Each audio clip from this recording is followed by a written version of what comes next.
This is the Talkin Bout the Hoosiers podcast, presented by HoosierIllustrated.com.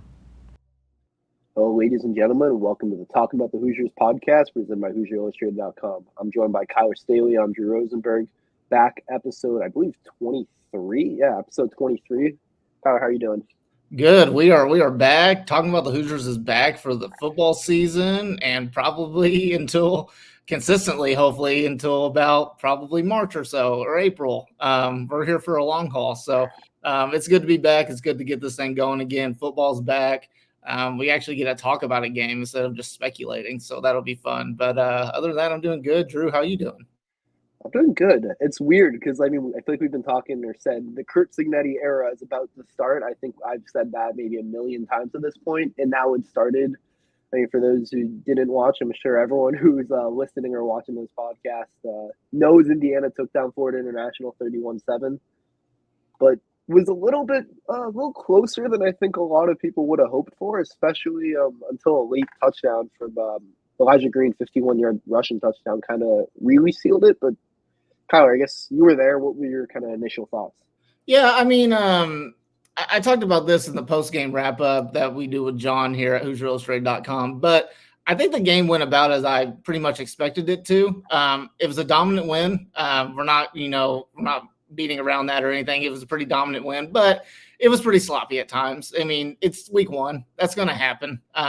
You're trying to figure things out on the field. It's really your first time that you get to play against someone other than your own teammates. So, there's a few hiccups here and there, but I thought overall both sides of the ball played really well.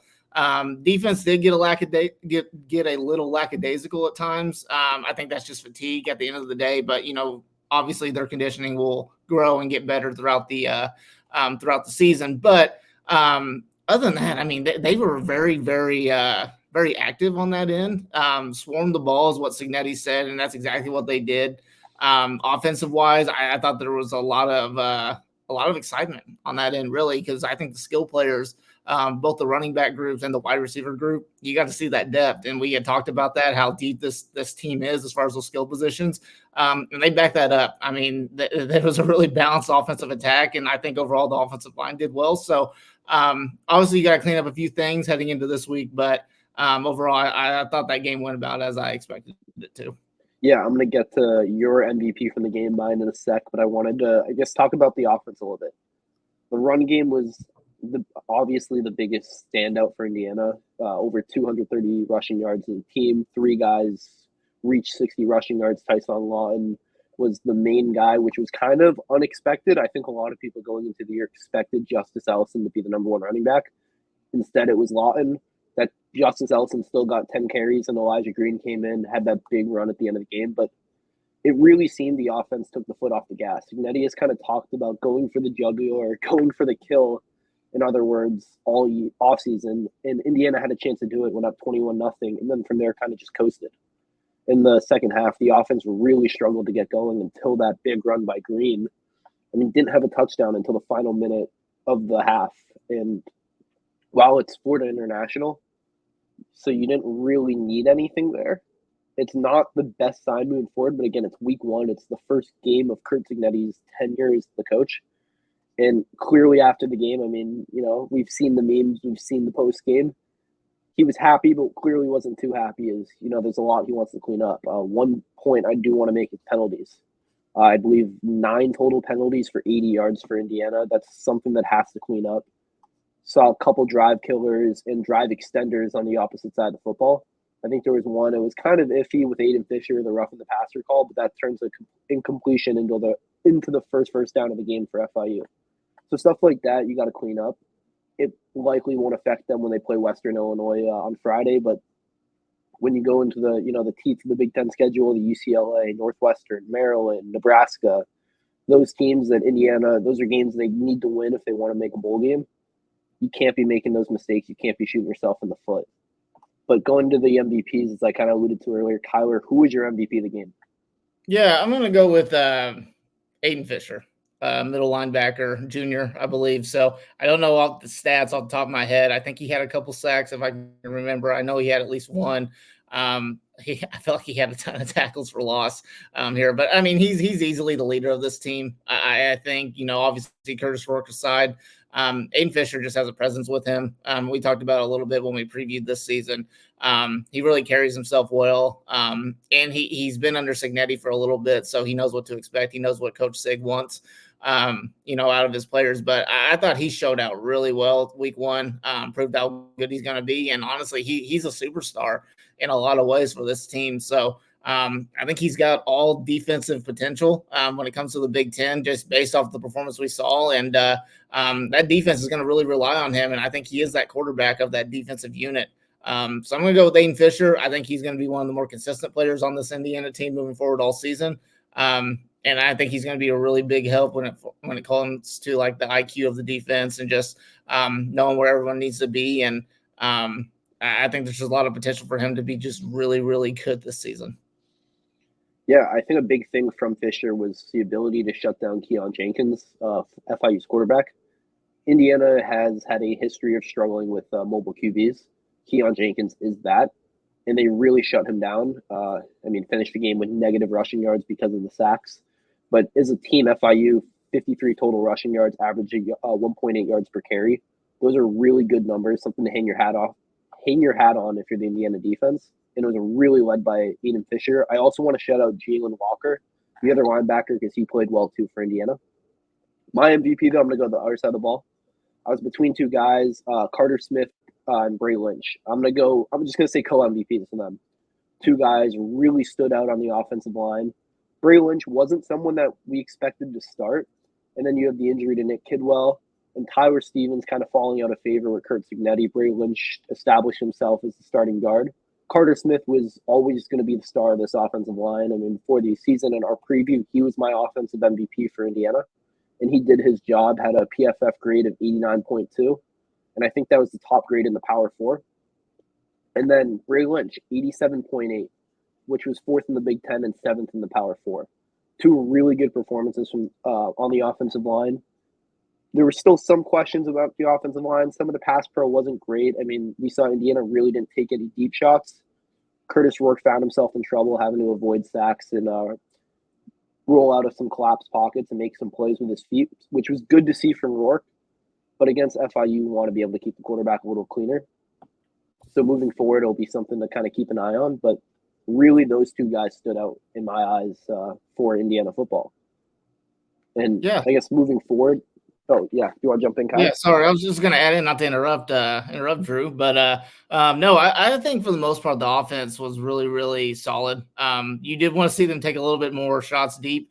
I think you'll see this upcoming game. I think they won't have any problems with trying to, open up the playbook just a little bit more and everything. But I think one of the things that really surprised me with Curtis Rourke is, and I want to see if you agree with this, he's a lot more mobile than what I thought he was. Yeah. Obviously the pass pro wasn't the greatest. It wasn't necessarily bad in any way, but it just wasn't the greatest. It really needs to be cleaned up. Their run blocking, as far as the offensive line, was excellent. There's a lot of big holes for those running backs throughout the whole entire game. But pass pro probably does need to work on a little bit. But I will say with Curtis Rourke, his IQ and just experience level and everything, for him to know, hey, the pocket's collapsing, I need to go out and make a play on my feet. And I'm pretty sure he came off of he had knee surgery as well. Not too long ago. So he's still moving really well. He moved really well. So that's kind of a nice surprise, I think, for this Indiana team. You've got an experienced quarterback, obviously. And if things go wrong on the offensive line when it comes to pass pro or whatever, he has the ability to go out there and make a play and everything, which he showed a few times. So I think offensively, I think that unit's just going to get better and better with more reps. That's definitely an upcoming game against Western Illinois. That's definitely a get-right game for them and for them to just fix a few things before they head over to UCLA. Yeah, you mentioned Rourke, and I don't know the exact timeline, but he's more than a full year removed from knee surgery, which is, usually you see that first year back, it's a little timid, and that was last season for him. Now he's, had a full season under his belt, I think 2 years removed from the knee injury. His mobility really stood out to me as well. I was expecting him to be very much a pocket passer, and he is. But he also evaded some sacks, made some really nice plays with his feet to extend plays. The play to Miles Cross really stands out. Oh, yeah. Incredible catch from Cross right there. for those who didn't see, I mean, just look Miles Cross up on Twitter with SportsCenter top 10, unbelievable one-handed catch. But Rourke, the biggest thing for me that stands out, and it was kind of something coming in, but still watching him, it's great to see. He doesn't make a lot of turnover-worthy plays. He doesn't force the ball when it's not there, and he kind of takes his medicine with what the defense gives you. And that's kind of been something with Indiana we've seen quarterbacks struggle with, forcing passes, throwing some bad interceptions. And I don't think we're going to see a lot of that with Rourke. But at the same time, I want to see him be more aggressive. And versus Western Illinois, which we're going to jump into that game in just a second, I think he's going to have some more chances to push the ball down the field. Because other than the Miles Cross 30-yard completion, that was the longest play of the game for Indiana's passing offense. And that wasn't a designed play. That was a broken play where Rourke rolled out and threw one up. I think, if I'm not mistaken, in the first half, they kind of had a designed deep shot, and Rourke took a sack on it in the first half, which, nothing was there. But versus Western Illinois, definitely should have some opportunities. And you mentioned the run blocking earlier. I want to jump into that because that's something Western Illinois clearly has struggled with. I mean, I don't know if you've looked at their week 1 game, Kyler, but they lost 54-15 to Northern Illinois. Northern Illinois ran for over 300 rushing yards and averaged 7.6 yards per attempt. Did not know that. So there is no reason why Indiana can't reach that 200 rushing yard mark again. And at the same time, Northern Illinois also had 394 passing yards. 700 yards in total offense in that game for Northern Illinois. The Indiana offense, it's a get-right game. It's a chance to get on the same page. This is your first real game, real reps with a completely new receiving core for Rourke, completely new system for a lot of these guys. So a chance to get right ahead of UCLA, another, I guess, a cupcake game is, it's been kind of called.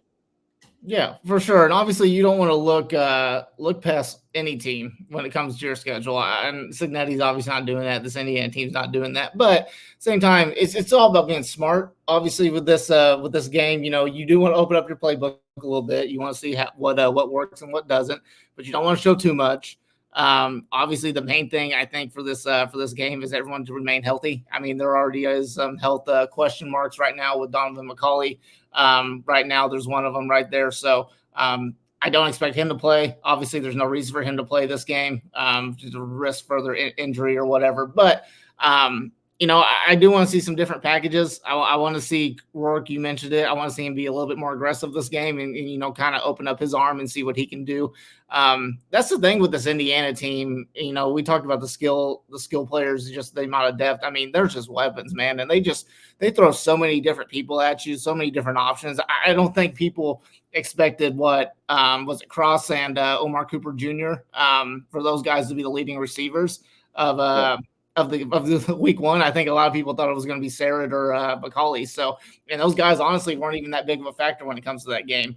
I expect Surratt, if he's going to play a little bit, if he's going to play, I expect him to have a better showing than he did week 1. But obviously it's just, fixing mistakes, penalty wise. Cignetti's not going to like the penalties that occurred with week 1. So limit those turnovers, limit those silly mistakes, and just honestly just get your mind right, take care of business with this team, because this Western Illinois team is not very good. So, and hopefully you can get to a point where you can take your starters out when it comes to the third quarter and we can start seeing the younger guys get a little bit more action. I would love to see Taven Jackson get some action, and hopefully even down the depth chart, and you can see someone like a Tyler Terry or someone like that get some action as well. So it's another game on the schedule. It's going to be your easiest game on the schedule all season, but get right, build some confidence, and get ready for UCLA, which is going to be arguably your biggest game of the season. So, yeah. I mean, you mentioned Omar Cooper. He was a guy we all kind of highlighted as a potential breakout. Really good to see, but I guess look down. I mean, before McCauley went down with the injury, he wasn't on the field much, which was very surprising. It surprised me. I think it surprised a lot of people. And then Elijah Surratt, someone I guess we want to see get involved more. I mean, he's someone who should be one of the focal points of the offense. But I want to touch on another name, Zach Horton, the tight end. Oh, yeah, for sure. He had 3 catches, 36 yards, and a touchdown. All of it came in the first half. That first half by him would have been the best performance by an Indiana tight end all of 2023. Wow. And yeah, so I wrote about it a bit in my tight end preview, but Signetti was going to get the tight ends involved more this year, and it's something that's, I think, really exciting for the offense because Zach Horn is a really good red zone threat. He scored a lot of touchdowns during his time with JMU, and it's something that Signetti's going to look to attack. I mean, he already has one touchdown, the only receiving touchdown of the game for Indiana, and he is someone that's going to be a weapon in the offense versus in the past where tight ends are kind of there to block and maybe catch the occasional flat route. They're going to see plays where the Hoosiers are designing stuff to get Zach Horn the ball, which is a huge change of pace from the previous coaching staff. Yeah, I mean, there's just a different vibe with this team, honestly, and you felt that presence when you walked into the stadium. You know, I certainly felt it. The culture is definitely changing. Obviously, there's still the issue with the fans. You know, that's been a very controversial topic throughout the week. You know, the fans staying for the full game or whatever. So. But you know, it's just this mindset of this Indiana football team is just way different than what we've seen in the Tom Allen era. Signetti's going to hold people accountable. He's going to play his best guys. He's going to play the guys that are going to help him win games. There's not going to be any favors with this team whatsoever or anything like that. So a lot of confidence in this team on both sides of the ball that you saw in week one. Build that confidence, keep that confidence up. And just have fun at the end of the day, honestly, when you go out there. So I want to see this Indiana team take care of business. And I just want to see them stay healthy, honestly, because you want to have a full unit. You want to have your best guys, you know, when you go on the road to the Rose Bowl and you play at UCLA, which looks like it's a very winnable game for them based on what we saw versus UCLA and Hawaii. So, yeah, I mean, there's no reason Indiana can't start 3-0, even go better than 3-0. I mean, there's a lot of kind of hype from internally around Bloomington about this team, and for good reason. Curt Cignetti, I mean, he's built a new culture and changed a lot, which is something that's very positive for Indiana moving forward. And even with that, it's something that kind of translates. I mean, you see it like with the players, you see it with the coaches. In the post game, we've seen in the past Indiana singing the fight song after the games in the locker room. Under previous coaches or previous years, you'd see like really, you know, kind of awkward, like not really a buy-in. This year, week one, I mean, it really felt like there was a lot more buy-in. Everyone was involved. Players were excited to be doing it, which is, you know, a very big change of pace. So it's something I guess Indiana can build off the culture, build off the buy-in that they're getting, and hopefully take care of business like they should versus Western Illinois. So, Kyler, I'm just going to ask you a quick score prediction for that game. I'm going to predict a defensive shutout. First of all, I don't think Western Illinois is going to score a single point this game. I'm going to probably go with around 48, 52-0, somewhere around there. So I'll be really, really positive. I'll say 52-0. That's what I'm expecting. So. Okay, I'm in a very similar kind of prediction as you. I'm gonna go 56-3. I think I think Western Illinois will get, you know, something going, maybe a field goal or something like that, but Indiana's gonna comfortably cruise. We do have I forgot to mention in the beginning, we do have some big recruiting news for Indiana basketball too. This is just not football, and I know you guys listen at home. This is something you guys want to hear about. I mean, we have Kyler, the recruiting analyst for HoosierIllustrated.com. Jalen Harrelson was in the building. He was on campus this week, and we saw him with Trace Jackson Davis at the game. Kyler, I guess, what have you kind of been hearing? What's going on with Indiana's recruiting right now? Yeah, so a lot going on since Friday. So obviously you had Jalen Harrelson, like you mentioned, was on campus for his official visit. So I believe that's his second official visit that he's done when it comes to the schools that are involved. I think he took an official visit to Auburn last fall, so a year ago. So this is his first one of this of his upcoming senior year. So he's got plenty more coming up. Obviously Notre Dame's coming up, and he's got one at Kansas, Purdue, and Michigan State, I believe, as well. So you know, by all accounts, it looks like everything went great. Obviously with visits, you never hear a visit go, oh, it went terrible or anything. So, but it went great, obviously. And then you had a lot of alumni there as well. So the Indiana basketball player reunion was there, so he got to be a part of that as well. And see guys like Trace Jackson Davis, Cody Zeller, James Blackman Jr., you know, a lot of guys from different eras of Indiana basketball were in attendance. So you got to see that as well, you know, with Jalen Harrelson. But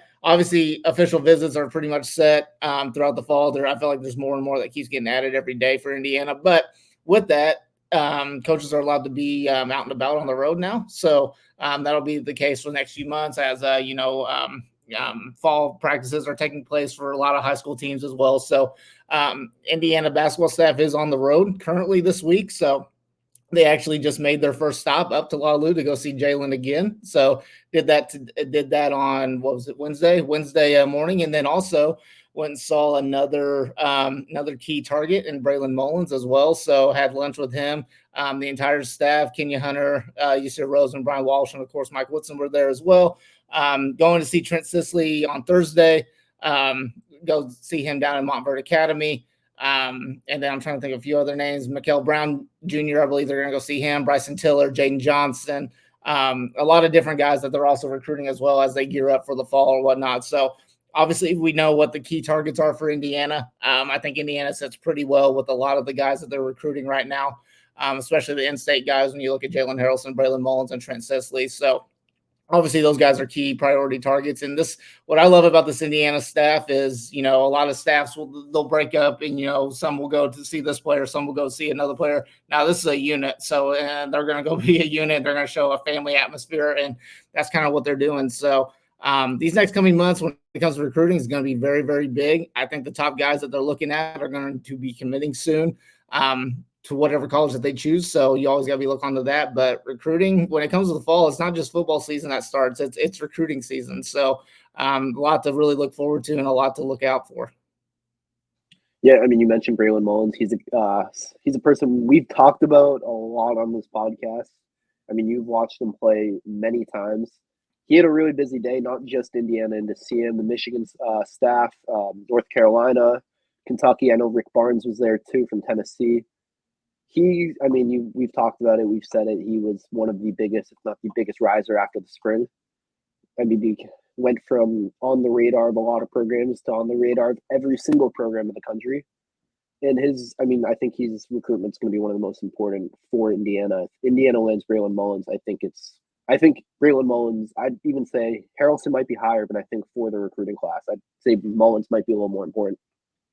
Yeah, I mean, it's hard to say which player is more important than the other one, especially when it comes to the in-state kids. But getting a guy like a Braylon Mullins is big for a program. It's a big thing to show that, hey, I can recruit the state here. I can recruit and I can get the guys that are in my backyard as well. You obviously don't want to see a player like a Jalen Harrelson, like a Trent Sisley, like a Braylon Mullins, those three guys. I know we always talk about them, but that's kind of the big three when it comes to this 2025 recruiting class. But all three of those guys are in your backyard. And Indiana, over the years, back in the day, Tom Crean, Archie Miller did a really good job, I thought, recruiting the state. But you look at Tom Crean era, he would let guys, that were in the state just slip away and go elsewhere. Mike Woodson's got to establish this. And this 2025 class, when it comes to those in-state guys, that was really the first group that he started from day one, that he can build a relationship with, that whole staff can build a relationship with. And it's been like that for 4 years. They offered Trent Sisley and Jalen Harrelson before they even played a single high school game. And that's really important to those guys and, those kids and everything. They built a relationship right off the bat with them. And it's continuing to grow. And obviously they set themselves in pretty good position to land those guys. So, landing at least 2 out of those 3 would be huge for this Indiana class, not only because you don't have to stress about the transfer portal. You go in with some guys that you are college ready and can go in and play in their spots that you just don't have to fill. And obviously getting a guy like Jalen Harrelson, who's a very elite point guard, a playmaker. He's very similar to Jalen Hood-Schifino in a lot of ways. A guy that can go get a bucket, the guy that can facilitate. And honestly, I've seen a lot of high school players play. He's the most unselfish high school player that I think I've ever watched, especially at the guard level. And obviously you look at Trent Sisley, very versatile wing. A guy that can play inside and out, and he's got a lot of length and he's got a really good defensive presence. Then obviously when you look at Braylon Mullins, the thing that stands out to him is that dude's a shooter. He's lights out from behind the arc, and Indiana wants to get better when it comes to shooting. Braylon Mullins is that guy, and he's a guy that can get you a bucket from pretty much anywhere. And he's very, very sneaky athletic as well. So a lot of people will kind of miss that as well. But those are 3 big guys, and that's not to really discount the fact that they're also going after Bryson Tiller, very important, high-profile player. Mikael Brown, another point guard that can do some damage and has really shown that he can play at a high level, and just a bunch other guys as well. So this Indiana staff is going to be busy. They really want to build this 2025 class. They want to make it one of the best in the nation, and they can do that by landing guys that are in their backyard, that are in the state. So it's going to be busy. Obviously, Hoosier Illustrated is going to cover everything when it comes to it and everything. But these next couple months, especially when it gets to around end of October, end of November, around at that time, that's where you got to really start looking out for these guys to make a decision, because it's going to come sooner rather than later. Yeah, and before we wrap up, I want to touch on, you kind of compared Jalen Harrelson to another Jalen Hood-Schifino. It's a comparison I love because, you look at Jalen Harrelson, you look at a lot of these freshmen, these high-profile recruits. Not all of them, you kind of say, okay, he's ready to contribute on day one. Jalen Harrelson is a guy I could see being a key piece on a national title contender from the moment he steps on a college campus. He has the size, 6'6", 210. He's built, he's strong. It's not like he's, needs to grow into his body like we've seen with other recruits. He's someone that can really step in and contribute right away, and it's someone would be a huge addition to Indiana, especially when you look at the current roster: 4 graduates, 2 seniors. So there's going to be at least 4, 5, 6 spots, maybe even more spots open on the roster. So there is a lot of opportunity for the 2025 Indiana basketball season if you're a freshman looking at the program. Yeah, and I think what the best thing about this is, especially just sticking with those 3 guys that we keep talking about, they're players that are completely different than all 3 of each other. They can fit in, to any spot and everything. And obviously you have graduates, and you'll have guys that will enter the transfer portal that will go to the NBA. Those guys can fill in any spot. And really, when it comes to that, Jalen Harrelson, you said 6'6". I would even say he's closer to 6'8", honestly, in a lot of ways. He's a big guard. He's a guard that can do a lot of things on the floor. A lot of people even call him a wing, but I kind of argue against that a little bit. But, those guys, have a role. They even know what their role is, and all 3 of those guys could come in and play right away and contribute on a very high-profile championship team. So it'll be interesting to see and everything. So obviously, we'll keep you updated at HoosierIllustrated.com with everything, as the recruiting season starts to really ramp up. Yeah, you teased it. For all things Indiana athletics, recruiting, basketball, football, women's basketball, all of it, HoosierIllustrated.com has you covered. Make sure to follow Indiana_FRN on Twitter, Facebook, and check out the HoosierIllustrated.com website. And make sure you're subscribed on YouTube. Hoosier Illustrated has also partnered with Tom Brady's company Autograph to streamline our coverage so you can do what you do best. Follow IU Sports. Use the code INDIANAFR to get started today. Thank you for tuning in to episode 23 of the Talkin Bout the Hoosiers podcast. We'll be back.